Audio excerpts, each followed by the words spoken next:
السلام عليكم ورحمة الله وبركاته، شلونكم؟ شخباركم؟ واهلا وسهلا بكم مقطع جديد. لا تنسون اللايك والسبسكرايب وتفعلون زر الجرس مشان توصلكم اخبار الكرة العراقية اول باول. واليوم جيناكم من مقطع جديد وفي نهاية الحصة التدريبية للمنتخب العراقي قبل مباشرة المباراة الودية مع المكسيك. اجريت مقابلة صحفية مع ثلاثة لاعبين واللي هم جلال حسن وأمير العماري وأيمن حسين، وأدلوا بتصريحاتهم في نهاية الحصة التدريبية قبل المباراة مباشرة. خلونا نشوف إيش قالوا الكباتن الثلاثة. يلا على المقطع. اللعب مع منتخبات عالمية مدى تأثيره على المنتخب بشكل عام في باكرة استعداداتنا لخليج افريقيا. أول شيء بسم الله الرحمن الرحيم. أكيد الكل تعرف أن بعد وصلنا إلى برشلونة، فالحمد لله والشكر وصل الفريق بسلامة. أخذنا أول وحدة تدريبية البارحة، فالحمد لله والشكر. أكيد الكل تعرف أن مثل هيك مباريات مع المنتخبات قوية مثل المكسيك والإكوادور وكوستاريكا، فتعطينا طابع احنا كلاعبين. تمنينا من فترة زمنية انه نلعب مع هيك منتخبات متأهلة لكأس العالم. كأس العالم، واعتقد كأس العالم مهم بالنسبة لهاي المنتخبات.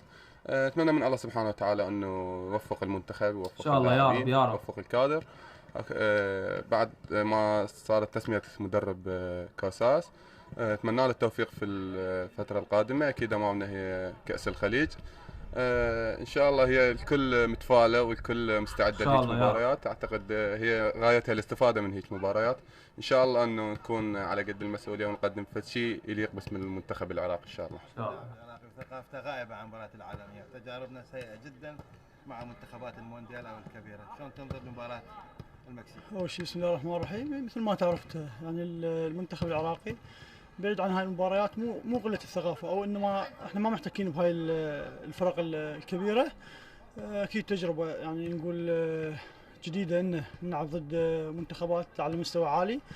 ان شاء الله نقدم اداء يرضى الشارع الرياضي ان شاء الله اولا، واكيد احنا كلاعبين عازمين على تقديم مباريات تليق باسامينا واسامي المنتخب العراقي. مباراة المكسيك بالدرجة الأولى وكاساس 4 سنوات مع منتخب العراق، هل هذا الاستقرار التدريبي يعود بالنفع عليكم كلاعبين؟